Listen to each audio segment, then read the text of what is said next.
This is Land Rover's latest 2025 Defender X, and this is the 130 configuration. And in this video, we're checking out not just the new improvements, but also go over everything you need to know about this fantastic off-roader. Because we did receive new redesigned captain seats, which this one is equipped with. And since we do have the X trim, let's check out what changes in the exterior as well as the interior, because from my understanding, the X package is primarily just cosmetics. So you know the drill. Like always, I like to always start my car videos by taking a look at under the hood, because in case you're buying this used, you may not have access to like Land Rover service, or maybe you're buying an older model, you know. So you can open this single-handed, and it simply goes up like so. It's pretty lightweight. I could do it by one hand. But here you do have gas struts, which will hold the hood up, your engine cover, and the fuel, the oil that this engine uses is OW20, because this is the mid-hybrid 3-liter inline 6-cylinder engine, which produces 395 horsepower and 406 pound-feet of torque. It is an all-wheel drive, since it is an Land Rover, of course, and it has a twin-speed transfer box with electric power assist steering. With this configuration, it's said to be able to achieve a 0-60 time of 6.3 seconds. But self-maintenance wise, you do have access to your airbox, which will require you to use tools to have access to it and swap out the filter over time.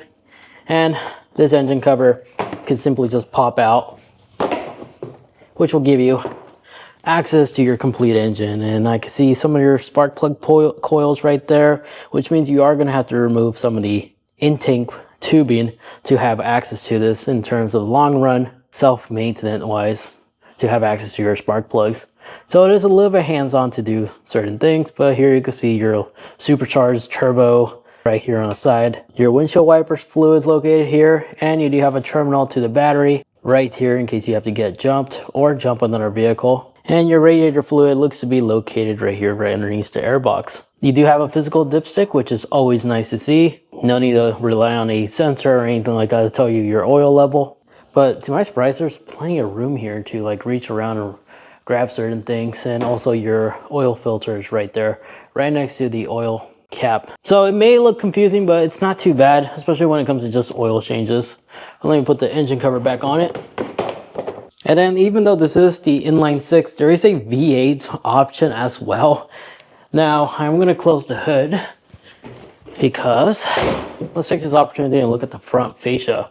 Your headlights do have washers to keep them clean. You do have fog lamps right here with vent openings for your radiator. And then down here, more tunnels.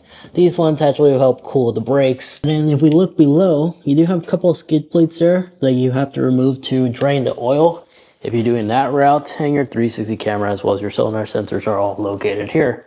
It's honestly one good looking SUV. I don't know, something about these Defenders.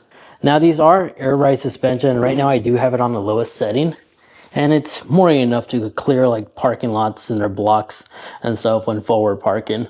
But out of curiosity, I got a yardstick right here, and let's see how much ground clearance this Defender gives us. So about 11 inches right now of ground clearance if you include that little plastic wind diffuser. But if you don't, you're looking at about additional half an inch more, so about 12 and a half almost. That's a little bit more than just an inch. So it's not bad. And that's, once again, even in its lowest setting, there's plenty of ground clearance. And the cool thing about this car I'm going to show you is in real time you can see the ground clearance in the computer of the display when you adjust it. But back outside before we talk about that. Now the wheels that our Defender came equipped with are 20s, and these happen to be paired with Pirellis. And these Pirelli tires are pretty thick too. These are the Scorpion Zeros, and their width size is 255. And you may notice we have massive red calipers, but they're calling this orange. This is part of the X trim. In the rear, we don't have those large calipers, but we do have the red matching as well back here. And then width-wise, they should be about the same. Let's see if we, for verification purposes, 255. So yes, these are indeed same tires, so you can actually rotate them if you need to. Now, since we do have the X trim piece, we do have Defender X on the side right here. And above there, you can see functional air vents on the side. Your mirrors, which do feature smoke amber turn signals on the side, which is kind of cool. If I lock the car, you could see it right there illuminating. So they're just really smoked and they look really nice. Above here you do have roof rails. They can attach stuff to it, accessories. As there's like a little groove right there down in the middle. And then this is also where your fuel cap will be located. Now this does take premium fuel. It is recommended from Land Rover. And it holds up to 24 gallons. And for a 110, it actually can hold up to 23.8 gallons of fuel. So about 24. Moving along back here, we do have a full spare right here covered away from the elements. So that's the beauty about these covers. And then we see more of the red/orange tow hooks back here. And additionally, we also see the new grayed out tail lights. That's only available to the X trim models. As before, they were just traditionally just black. And this is my first time seeing these, and I don't know. Honestly, I would have been fine with the standard tail lights because when they were turned off, they kind of blend in very well. Which once illuminating, it's really hard to tell that they're gray. It's only when they're off, it's noticeable. And of course, back here you have your tow hitch with your trailer connections located on the bottom. And the towing capacity is rated up to 8,000 pounds, which is really good for a size SUV like this. Now, since we do have our spare right here attached to the rear, opening up the back, it's one of these type of doors, which does have a handle right here so you can close it if you're in the inside. And this is as far that can go right there. Yep, that's as far as it could go. Not too bad, giving you dead on access if you absolutely have to put something straight ahead. And right now we do have our third seats pushed up because if you like to, you just pull here and this will give you the ability to fold the seats down like so. It's just a center row. We have to move them to actually flush it down. So I'm going to go ahead and do that right now. Here we go. So this is how the seats flush down. They're pretty flat to the most part. It's nice and flat, so you can actually do cargo. You can also fold the middle seats to be fully flat as well. I'll show you how to do that in a little bit. But you do have a center pass-through for your center row seat. If you just need something long just to go from the middle row, you can do that, like skis as an example. But back here, this would be where you'll find your fuse box for your cabin, additional hooks for third-party attachments or first-party attachments, even bag hooks right there if you need to. On the door itself, this is where you can find like an emergency kit, where you'll find your hazard triangle right there if you need it, if you're doing side work. And nice cubbies back here as well. Additionally, this one came equipped with this little storage divider, giving you a nice little additional storage compartment here. Can be completely removed. And this will give you access to your floor jack to actually use that spare tire in case you have to do road work. Again, it's all tied together with these tie down points right here. And of course you can remove this if you like to give yourself more space. This is like, I'm not sure if this is an accessory, but this is how this one's equipped. And this just simply goes over it. And then just run this through the tie down to perfectly secure it. Other nifty things you'll find back here is you'll actually will find a household outlet right here, as well as a standard 12 volt if you need to. And here you have the ability to override the back to either lower the suspension if you're trying to bring cargo in there, or raise the suspension higher, making loading up stuff easier. And if you may have noticed, there is heated seats in this third row because those are heated seats buttons right there for your rear passengers. Even has air vents. I'll cover that more once we're in the third row. But lifting this back up, as barbaric it may feel, I kind of like this. It's much quicker than those automatic ones, and it's not too much force. But of course, somebody who's injured or elderly may not like that very much. And then in terms of keys, this is how the key looks like. There's some hidden features on this thing, which I'll probably insert clips right there. And one of the cool features you could do is the capability to raise and lower the vehicle in case of an emergency or you're loading something in the back.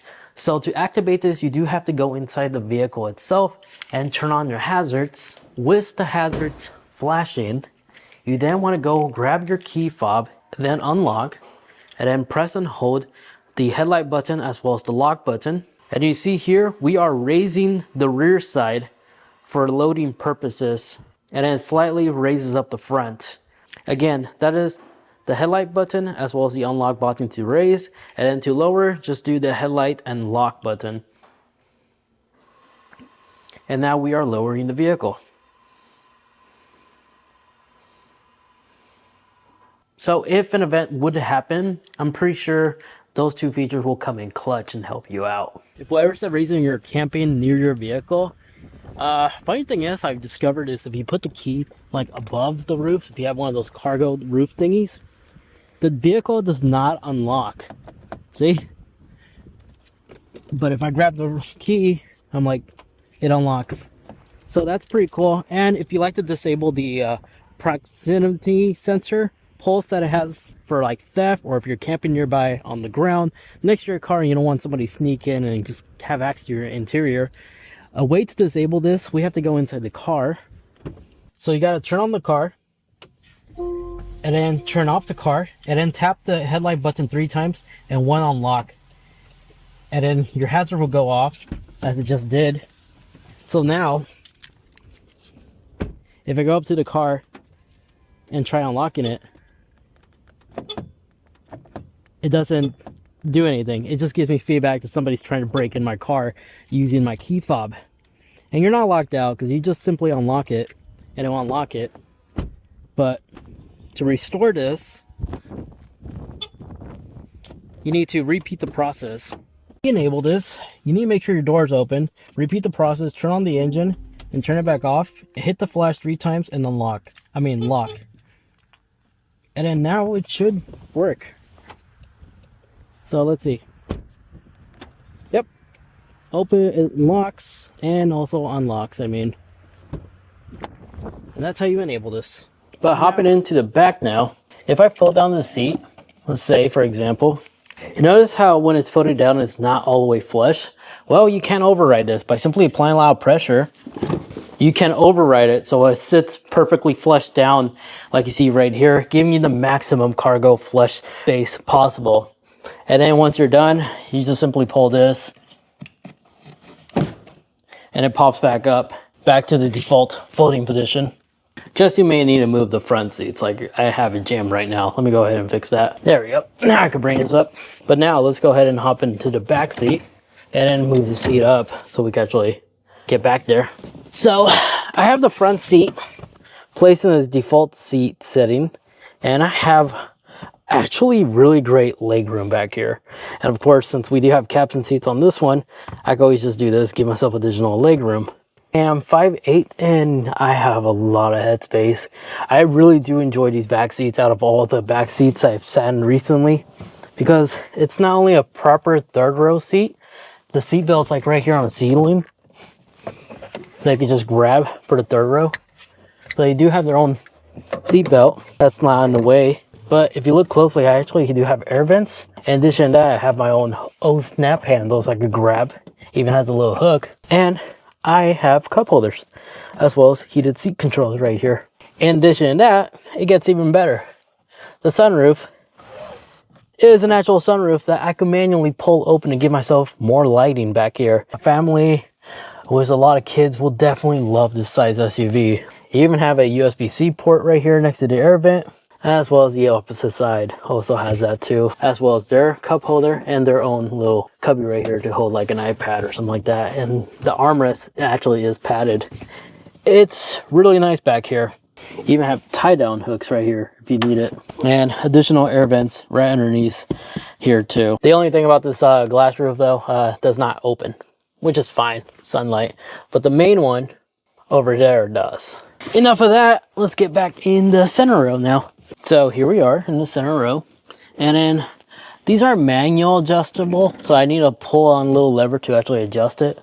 But I do have good amount of headspace as well, even from the middle row. I could also recline it a little bit if I want to. It doesn't recline a lot, but good enough where anybody could be comfortable, honestly. And this little center armrest does pull down, and it's a signature Land Rover one too that usually is on the front, which funny. The driver's seat and the passenger seat does not have that, which is kind of interesting. If you're familiar with these armrests, it's a standard on Land Rovers. In terms of climate control, I have plenty of climate control, my own climate control dial right here for positioning, 2 USB-C ports, and the cup holders are located right here on the floor for the mid passengers, but you do have additional cup holders on the doors as well. And then the material of this vehicle continues to have that durable, easy to clean, off-roady plastic material with real vehicle paint inside the car. And then the window part is nice and padded. And then it may not look like it, you do have a window switch right here, so which is automatic. And it's safe to say they do go almost all the way down. They just leave this much right here. But you know, if I could just casually have my hand out. And even though this Defender does have like leather seats, the back part of the seats is actually cloth. Not sure if this is a good idea or a bad idea, but I'm not hating it. I actually like it. And you have like your cargo knit here too on the seats too. But yeah, leather on the front and like cloth in the back. But it's that durable cloth too. Let's check out the driver's seat now, shall we? All right, hopping in to the driver's seat. So here's a new instrument cluster, or instrument screen. I'm sorry. It's a 10-inch display. It is actually curved, and this was updated in the 2024 model. The 2025 also has this. But in addition to that, this one actually is equipped with LED lighting too this time. But in terms of everything else, it's practically the same. You can press this button right here, because right here is the button that you'll press to open up the entire glass roof for your panoramic sunroof. And then if you like to have it open completely, this is how far back it goes. So enough that you might be able to get out there, but it's pretty much a standard in terms of sunroof. It doesn't go all the way to very back, unfortunately. But there is a wind diffuser. And right here is where you'll find your SOS, as well as your roadside system button right here. And then additional ambient lighting, which reveal the motion sensors for when you lock your vehicle. Your sun visors do feature a mirror for both driver and passenger side. And in terms of your windows control, these are all automatic. And then your center console, it's nice and roomy. I have headphones in here. It's pretty deep. Unfortunately, the refrigerator option is no longer available on the Defenders. From my understanding, they discontinued it on the 2024. So only the 23s and older have the fridge option. This one doesn't. And on top here, it's actually weather sealed. There's a gasket that does go around. Something I just thought was kind of interesting, that's worth highlighting. And it goes pretty far back because your rear passengers could actually use this as a little table if they're eating something. And then of course you can just fold it back. So I thought that was kind of cool and interesting. Your wireless charger is located here, and your cup holders. And this has been slightly redesigned because before this was just wide open. Now you can actually pop this out to give you more storage abilities, or you could just close it entirely to have access to your USB-C port, as well as a nice deep component, because this actually goes all the way far back. In addition to that, if you want to, these sides could open up because there's a little knob right here you could pop open, which give you access to additional storage. So now I pop that out. I can actually pass through stuff through this, which is kind of cool. You could do the exact same thing on the driver's side too. But when you're using this attachment, there's actually a cubby. You can store stuff in here as well. So that's new for the 2025's Defender. And then your glove box is located in the same spot. Nice and big like the previous generation year models. And then your passengers could take a full advantage of this massive compartment, which also features your old snap handles right there. And you do have a USB port right there in case you got to charge like some electronics, iPads, or camera equipments. And it does go all the way through, like this screen part, all the way straight through. So all this is one giant opening. And then for your air vents, they're all located right here. It's right next to your hazard. And then this Defender does feature a heads-up display, which you can kind of see right there. It displays your speed as well as the speed limit. And a pretty cool feature about the Defender is this little knob right here. If you select the steering wheel icon, this will allow you to not only adjust it, but it will stay fixed. But if you like the easy entry option, switch it to auto, and whenever you turn off your car, your steering wheel will go all the way forward, as well as your seat will go all the way back, giving you quick access to get in and out of your car. Easier access, I should say. But in terms of everything else, steering wheel options, steering wheel control, it is the exact same from the previous year Defender models. All your lighting controls are located on the columns, including your windshield wipers. And over here you have additional storage. But our Defender is equipped with a digital screen right here for your rear view mirror. So if you have rear seat passengers or stuff blocking your view, you can just toggle this. And it's fully customizable to the point where you could adjust the height, the brightness, just like that, as you see me do. And it is linked to a smart remote for your garage if you need it. But in terms of everything else, it's pretty much the same. You still have an amazing 360 camera, which allows you to see underneath the vehicle, but also see what's around with many different viewing angles. And this camera can still continue to be enabled even while driving highway speeds. There's no limitations on this. And if you like to lock the ride height, you can just control it from here to increase it and lower it. And the screen does feature both wireless CarPlay as well as Android Auto. And if you open up your apps, vehicle dimensions, right here is where you can in real time see the actual dimensions of the vehicle, including your ground clearance, as well as the height, as well as the width and length. And if we increase the ride height to the maximum setting, it updates right there in real time. So now we gave us more ground clearance, and right now it's set to meters, but if you click on meters, you can switch it from feet right here. So about 8 inches of ground clearance right now, and now 11 inches of ground clearance, and that right now is at its max height setting too. So it's pretty impressive. Of course, you have like wave mode as well right there, wave sensing, which allows this vehicle to drive pretty steep in water. It will tell you in real time the max height so it doesn't go into your car. And again, it updates with the ride height as well in real time. And then your mode selector is located right here, which will quickly switch this knob into your mode selector. And here you can select between eco, comfort, grass, mud, rut, sand, rock crawling, wade, as well as configurable. You can make a custom setting if you like. Select config, and you can create a custom profile for that mode in particular, as well as rename it. And then for your lighting control, this is RGBs, because if you click lighting and disable, this is where you could also find the auto hold brake ability too. If you don't want that, you can disable it. But if we select all and go into the vehicle tab and select cabin lights, this is where you could enable it. But if you click on the little light bulb, you could adjust between the different brightness. You can select between purple, blue, white, green, or yellow, and it updates in real time too. So you can kind of see it. It's kind of bright outside. And then just tap OK. So a lot of amazing creature comforts right here, as you can see. But enough about this screen. Let's talk about this screen. So it's all customizable right here off your steering wheel controls right here, as you see.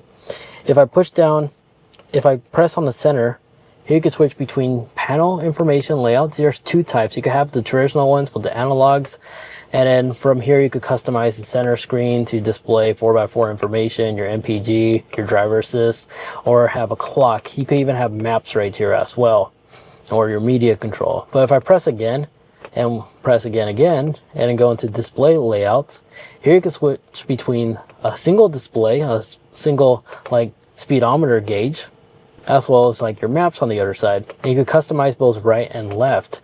But if I go back to display layout and select maps, this is how the map looks like, completely full. Sorry if it's blur on your side. But you can also switch to media, which gives you this view, or driver assist, which gives you like this Tesla experience point of view. And then you can also customize your heads-up display too if you wanted to be more bright, reposition it, or enable the content. But with that, let's go ahead and see how this car drives. All right, driving the Defender, the 2025 edition, or version I should say. This one's a 130X, so we do have those massive captain seats that you saw earlier. A lot of space back there, but overall comfort and drive quality, it's very similar to like these generation Defenders. So if you've driven like an earlier model, like a 2023 or 2024, it's the same experience. Materials and everything feels nice, durable, very forgivable. It's this type of plastic that's just like perfect for like exposing it to mud, rain, outdoor elements. It should perform just fine. And the inline six that it has, really responsive. Barely has 400 horsepower and 400 pound-feet of torque. I think this is appropriate. It's really responsive when you need to, but you also have eco mode, and it doesn't get bad MPG either. And ride quality, do have like large wheels, air ride suspension. Quality wise, it's really comfortable, but there is a lot of body roll, just like the previous year's Defenders of this model. It handles exactly the same. Now we are merging on a freeway, and unfortunately I'm stuck behind a Sequoia, a new one that's driving very slow. So I'm unable to show you the 0-60 time, but this car can easily get up there. Has plenty enough power to make safe passes if you absolutely need to. It's just a shame we just happen to be behind it. But merging on a freeway, even on an incline like we're doing right now, in a perfect scenario when there's nobody in front of us, this thing can safely merge onto the freeway. I'm on car. Speed limit 65, not 50. I hate when people merge on the freeway going this slow. Comment down below if you agree. I can't be the only one. It's like really dangerous. Let's see. There we go. Passing power, no problem. We were able to get around a very worry driver, Sequoia. You can't drive a large vehicle like that. Well, I don't know why you bought it. All right, back to driving experience. It's very windy outside right now, but it's really quiet in here. Even with the panoramic blinds open, you know, to reduce like wind noise, it still is very quiet in here. A lot of natural light in here as well. That's one thing I like about it. But storage, there's plenty of storage around this vehicle. Everything from the utilization on that dash on the passenger side with the charger to charger camera equipment. It's an amazing, this size of an SUV. I wouldn't say it's a mid-size SUV. It feels a lot larger than the mid-size. I'm starting to stutter. I don't know why. Probably because there's a lot of traffic around me. But I don't consider this a mid-size SUV. I consider this in the middle between a large full-size SUV and a mid-size. It's like right there, down the middle. Perfect. And MPG-wise, this mid-hybrid 6 cylinders, easily able to get me anywhere from 19 to about 20 mpg on average. I recently took this to Monterey. This thing was extremely comfortable and pretty gas efficient. You're not going to get like hybrid performance numbers, but for an off-roader, this is pretty good. Of course, if you're planning on doing serious off-roading, I will recommend getting an actual like aggressive tires. But majority of people, they really don't use their off-roaders to their full potential, which is probably why they decided to equip it with these type of tires instead. And invisibility, perfectly fine. You have all the safety modern day features anybody would want. Blind spot monitoring, mirrors, auto lane keep assist, a nice gorgeous display with wireless CarPlay and Android Auto. And if you need to, again, you can always raise the suspension or decrease it. And if you're in a parking garage, pressing the long hold, it'll lock the height so it doesn't raise up if you're concerned. And then something that was nitpicking at first was this awkward shift knob, but once you start using it, you get used to it, and I kind of like it. It just gives me confidence to shift without having to look at it, if you know what I mean. Like quickly just shove it in reverse, put it in drive and park. I could do it all without looking at it. And you also have the ability to override it in case you do need to manually control the transmission, since there's no pedals on the steering wheel. And for a boxy SUV, you don't really feel the wind pushing you as much. Again, it's windy right now, and I'm not gaining that feedback. I could easily coast if I absolutely want to, but it's not going to be like something more aerodynamic, like something like a Prius or a modern day Tesla or something like that. But it's definitely better than my F-150. And the audio system, again, all these modern day vehicles, they all sound fantastic nowadays. I'm not an audiophile, but I haven't been inside a vehicle, aside from the Fiat, that I've been in recently that I had a horrible stereo system. All these modern day stereo systems all sound the same and all delivered a high premium sounding audio quality. It's just unfortunately there's no like advanced autopilot system like GM, Ford, Tesla, BMW, even Mercedes. There's no like autopilot system where you can set and then the vehicle will automatically put itself in the center lane, make safe car passes on the passing lane for those long road trips. This just has, unfortunately, the simple adaptive cruise control, which to the most part, I have vehicles that have that. I really don't rely on it, but just something to highlight for those that actually were planning on using this for long distance road trips and they wanted something. This one just has simple lane keep assist, unfortunately. And that is everything cool on this latest generation Land Rover Defender. Now, if you'd like to watch that complete video where I go more in depth in terms of cool tips and tricks and some hidden features that this car has, you can check out that video over there where I go through a thorough tutorial on how to do those button shortcuts with the remote and all that other good stuff. Thank you so much for watching.